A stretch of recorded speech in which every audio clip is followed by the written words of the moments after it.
ஒரு வங்கியில் பணம் எடுத்துக்கொண்டு பணப்பேட்டியை பின்னால் மாட்டிக்கொண்டு டூ வீலரில் வேகமாக செல்கிறார்.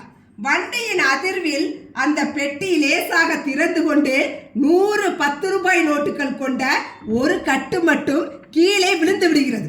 அது தெரியாமல் அந்த நபர் வண்டியை ஓட்டிக்கொண்டு சென்று விடுகிறார். கீழே விழுந்த வேகத்தில் 100 10 ரூபாய் நோட்டுகள் கொண்ட அந்த கட்டிலிருந்து ஒரே ஒரு 10 ரூபாய் நோட்டு மட்டும் விடுபட்டு காற்றில் பறந்து சிறிது தூரத்தில் கிடக்கிறது.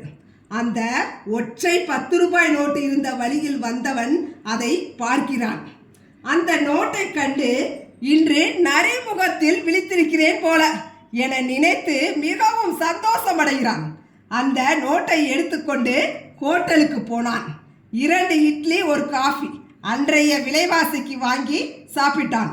மீதி 99 ரூபாய் நோட்டுகள் கொண்ட கட்டு அது விழுந்த இடத்திலேயே கிடந்தது. அந்த வழியாக ஒருவன் வந்தான். இந்த நோட்டு கட்டை பார்த்தான், எடுத்தான். பரபரவென்று வேகமாக எண்ணினான். 99 நோட்டுகள். மீண்டும் மீண்டும் பல முறை எண்ணினான். அதே 99 நோட்டுகள் தான். வங்கியில் 99 நோட்டுகள் கொண்ட கட்டு கொடுக்க மாட்டார்களே. அந்த ஒற்றை 10 ரூபாய் நோட்டு இங்கே பக்கத்தில் எங்கேயோ தான் கிடக்க வேண்டும் என்று தேட ஆரம்பித்தான். அந்த ஒற்றை 10 ரூபாயை தேடினான் தேடினான் தேடினான் இன்னும் தேடிக்கொண்டே இருக்கிறான்.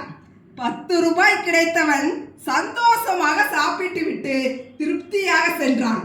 99 கிடைத்தவன் அதை இன்னும் அனுபவிக்காமல் இன்னமும் அந்த ஒரு 10 ரூபாய்க்காக அல்லாடி கொண்டிருக்கிறான். ஆக உலகில் பலரும் இப்படித்தான். கிடைத்தவைகளை அனுபவிக்க தெரியாமல் கிடைக்காதவைகளை தேடி அலைந்து உடலும் மனமும் சோர்ந்து அல்லல் படுகிறார்கள்.